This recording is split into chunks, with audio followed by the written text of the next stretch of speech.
존경하는 여주 시민 여러분, 여주시 공직자 여러분, 정론지필의 언론인 여러분, 동료 의원 여러분 안녕하십니까? 여주시의회 최종미 의원입니다. 코로나 위기가 좀처럼 진정되지 않아 안타까운 국면에 제54 여주시의회 임시회를 맡게 되어 마음이 무겁습니다.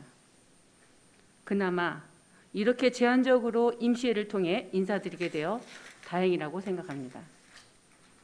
속히 코로나 백신 접종으로 시민들의 안전을 보장받고 일상생활이 회복될 수 있기를 간절히 바라는 마음으로 이 자리에 섰습니다.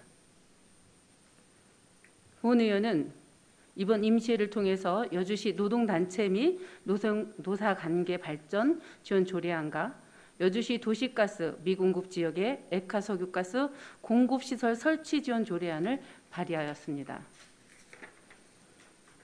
위기의 상황에도 가장 중요한 것은 민생이라고 생각하기 때문입니다. 2년째 코로나 팬데믹이 지속되면서 상하이 가계소득 격차는 더욱 벌어지고 있는 것으로 나타나고 있습니다. 다시 말하면 코로나 사태에서 비롯된 국가적 경제 위기는 취약계층에게 더 치명적이라는 것입니다. 정부는 재난지원금은 물론 각종 보조금, 금융지원 등 재정 지원을 확대하고 있지만 소득의 양극화를 막고 취약계층의 생활 안정과 사회적 불평등 해소에는 한계가 있습니다. 통계청이 발표한 2020년도 4분기 가계 동향 조사 결과에 따르면 국민소득 분배 상태를 나타내는 지표인 균등화 처분 가능 소득 5분위 배율은 4.72배로 1년 전보다 악화되었습니다. 이 지표가 말해주는 것은 5분위 가구 상위 20%의 처분 가능 소득이 1분위 하위 20%보다 거의 5배 많다는 의미입니다. 이 지표의 수치는 크면 클수록 소득 불평등의 정도가 심한 것으로 해석할 수 있습니다. 시장 소득이라는 것은 각종 지원이나 보조금을 제외하고 순수하게 벌어들인 소득을 의미합니다. 소득 유형을 구체적으로 들여다보면 상황이 심각합니다. 1분위 계층이 근로소득 등이 벌어들이는 소득은 감소하였지만 이를 정부가 공적 이전 소득을 통해 플러스를 기록했던 것입니다. 소득 하위 20%에서 40%인 2분위 근로소득 역시 5.6%나 감소하면서 감소세가 1년째 계속되고 있습니다. 대면 서비스 업종에 대한 집합 금지나 제한으로 내수가 위축되고 이로 인해 임시직이나 일용직 근로자의 휴직과 실직이 늘어났기 때문입니다. 상위 20%의 근로소득은 유일하게 증가했는데 이는 코로나에도 불구하고 수출이 양호한 개선세를 보이면서 관련된 대기업 등의 고소득 근로자들의 소득은 타격을 입지 않았다는 것으로 분석됩니다. 이 통계가 시사하는 바는 저소득층이 그나마 버틸 수 있었던 건 정부의 공적 지원 덕이라고 볼 수 없다는 것입니다. 공적 이전 소득이 증가하면서 저소득 계층의 소득 추락을 대체해 주었기 때문입니다.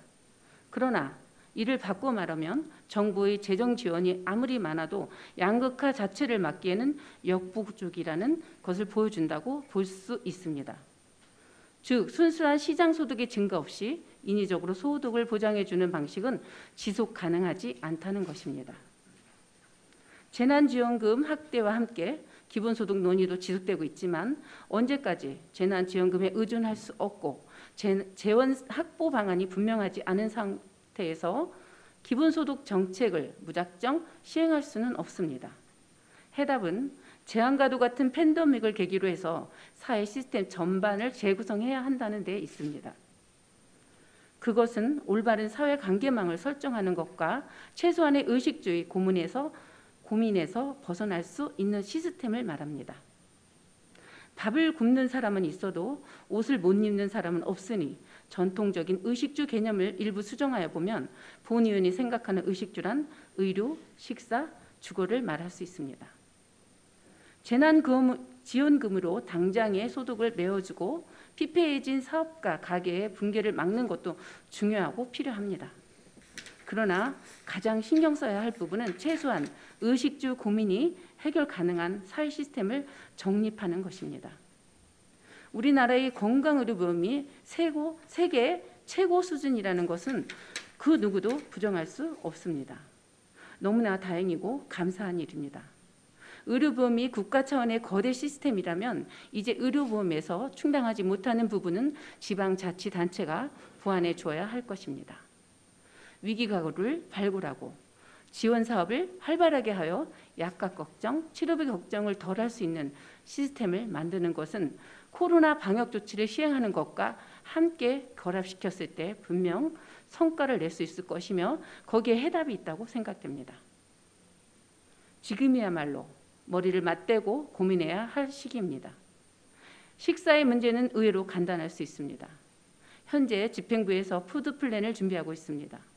그러나 푸드플랜은 이미 각 마을에 경로당 체제를 중심으로 그 인프라가 확보되어 있습니다. 현재 시스템의 효율성을 극대화할 수 있는 방안을 강구해야 할 것입니다. 그리고 주거 안정을 위한 지원 체제가 충분히 마련되어야 할 것입니다. 우리 여주시의 경우는 주거의 문제가 내 집 마련, 아파트 투자 같은 개념이 아닌 더위와 추위로부터 자유로울 수 있는 시스템을 우선 구축하는 것이 필요합니다. 이런 바탕에서 공동체를 회복한다면 우리 여주시의 안전한 사회망을 확립할 수 있을 것으로 기대합니다. 이번 임시회를 통해서 본 의원이 제정하고자 하는 여주시 도시가스 미공급 지역의 액화 석유가스 공급시설 설치 지원 조례안은 그 시발점에 불과합니다. 여주시장님과 공직자분들은 저희 발언에 귀 기울여 주시고 다양한 정책 대안을 연구 발굴해 주시기를 당부드립니다. 시민 여러분, 코로나 사태에 몸도 마음도 힘들지만 항상 건강하시고 행복하고 따뜻한 마음으로 봄맞이 하시기를 기원드립니다. 감사합니다.